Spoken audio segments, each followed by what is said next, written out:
नमस्कार, भाग्यम किचनमध्ये आपल्या सर्वांचं स्वागत.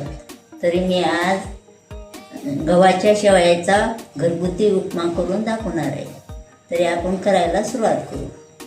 आता हे उपम्याच्या शेवया आपण भाजून घेऊ आणि मग उकडून घेऊ.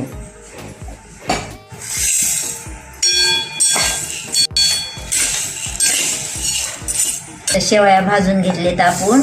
आता हे उकडून घेऊ. अर्धा लिटर पाणी घालू. हे आता आपण अशा उकडून घेतल्या. एकदम मऊ पण उकडायचं नाही. फोडणीमध्ये वाफ देऊन घेऊ.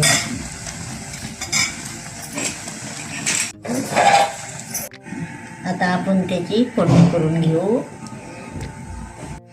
ह्याच्यात आपण जिरे टाकून घेऊ, मिरची टाकून घेऊ, शेंगदाणे टाकून घेऊ, कांदा टाकू,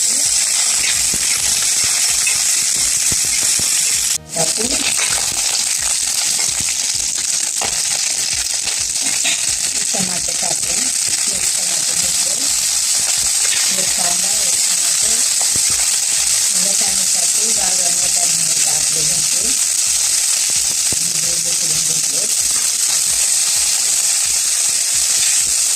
थोडी हळद टाकू, मॅगी मसाला टाकू. मुलांना खूप आवडते मॅगी, त्या मसाल्यामुळे खातात. मीठ टाकू, लाल तिखट टाकू, शेवया टाकून घेऊ.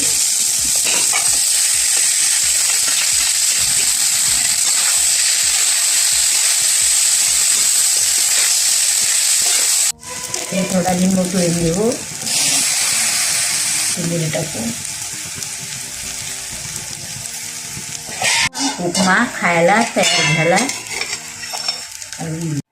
हे झाला आपला महाराष्ट्रीयन शेवयाचा उपमा. हे असा छान आपलं मोकळा मोकळा उपमा झाला आहे.